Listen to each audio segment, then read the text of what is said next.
RESITRIX application. You need the following tools to install RESITRIX SKW full bond: a 50mm wide silicone pressure roller, a 6mm wide brass roller for detailing, RESITRIX stainless steel scissors, a marker pen, a sharp knife, a measuring tape, and of course a handheld welder with an angled 40mm wide slot nozzle. The substrate should be clean and dry. The surface temperature must be 5 degrees Celsius or above. Any fasteners securing the substrate should be driven into the surface and not protrude. In the case of a concrete roof, the surface should be as smooth as possible, with no peaks in the concrete which will damage the RESITRIX membrane. Take note that concrete drying time must be observed. FG35 primer should be fully and evenly applied to the substrate. Take extra care to coat any angle changes, and any perimeter details must be observed. Do not over-prime the surface. The primer must be allowed to dry before applying RESITRIX SKW membrane. The drying time is weather dependent and on the method of application. A spray-applied primer will tend to dry quicker than a roller applied, and an average time will be between 15 and 20 minutes or until touch dry.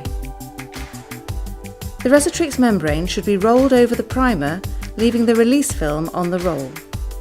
Best results are achieved by completing the field areas first and forming the vertical sections and details as a separate operation. But the membrane can also be laid to encompass the vertical details, eliminating the work of forming flashings and additional welding. With the loosely laid RESITRIX membrane in the correct position, fold back the end of the laid roll approximately 1 metre and remove the release film at a 45-degree angle to expose the film at the side of the roll when it is put back in place. Carefully peel away the release film from underneath the membrane, and at the same time with a soft brush sweep the surface of the membrane from side to side, extruding any trapped air which will ensure bonding to the substrate. To lay the subsequent rolls, note the dotted line along the seam. There is a minimum 50mm width required for an overlap. It is also a useful guide to set your next roll of the membrane to the correct position. Before welding RESITRIX seams, all the visible corners must be rounded. All seams and detailing on RESITRIX must be heat welded using a hot air gun with a 40mm nozzle. This will ensure a thorough melt of the bitumen across the entire 50mm width. A welding temperature between approximately 500 degrees centigrade, level 8, and a maximum of 650 degrees centigrade, level 10, is to be selected for RESITRIX seam welding. The ideal setting depends on the ambient temperature, weather conditions, and the quality of the substrate. Prior to the final weld, we recommend a pre-weld to prevent heat escaping from the lap. For the final weld, the nozzle is guided under the overlap.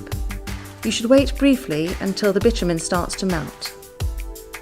The distance between the welding nozzle and the silicone pressure roller is approximately 20 to 40mm. The roller should always be behind the nozzle by 20 to 40mm. A visible bleed of 2 to 4mm of bitumen will be seen along the seam of the membrane. If no bleed is present, it may indicate a bad or no weld. Flashings and details should also be welded from the vertical to the field area with a skirt onto the field area of approximately 80mm. Although, as mentioned, this could be formed with the vertical and field area combined.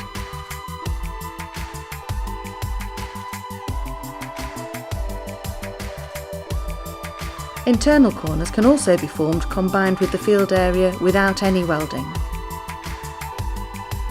Internal and external corners can be formed using offcuts from the RESITRIX membrane, minimising wastage. Most details such as pipe sleeves, man-safe posts and walkway pedestals can be made from sizable remnants of the membrane. We offer 4 variants of RESITRIX membrane. Your representative can advise you on the best product for the application.